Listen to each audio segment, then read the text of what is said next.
Hello, sir. Hello, bossing ng cemetery ka? Apo, sir. O, lumagpas ka eh. Pero ka, lumiko ka, dapat diretso ka lang. Ay, paano po ba?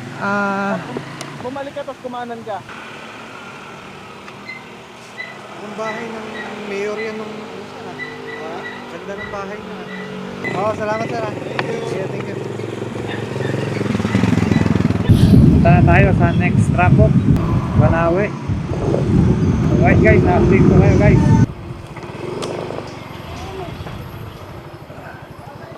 Para na. Kenneth, sir. Ano po? 600 daw, sir. 600? Opo.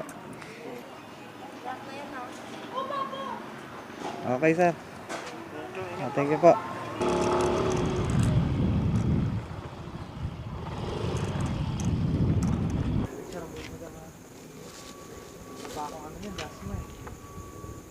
Yan ang dadalhin mo? Okay. Saka silang pa. Salamat, madam. Thank you, thank you. Galing pa itong Pampanga. Ako. Ayaw pa. Magkano bayad sa ano pagka ganun? Binigyan ako sa Banawe.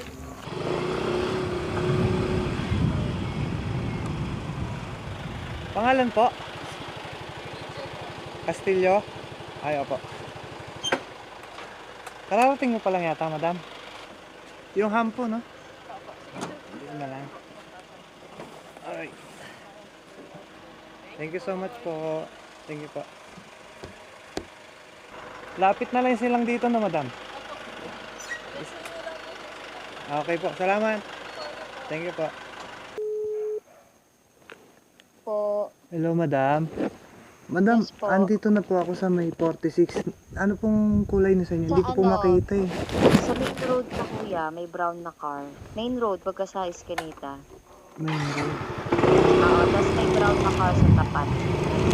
Eh, may diniliver po kasi ako sa, sa Tansa. Eh, sinabay ko po yun sa inyo. Galing Diliman nga, di ba? Hindi ako prepare na malamig dito. Sa Tansa kasi alam ko. Pampangan ko naman ko. Ay, kamampangan ka naman, madam. Mukha rin ko po. Lubao. Oo, malapit ko po ka rin. Gwagwa ko mo. Ah. Picture ano yan, madam? Sige, sige. Ako'y may mingat na. Salamat. Nakapatagay tayo, mas madam lang ka rin. Wabi, bisa ko po mo diretso. Ano yung alina? Ay, ako maka-jacket. Wapin. Salamat na, madam. Thank you po. Sige po.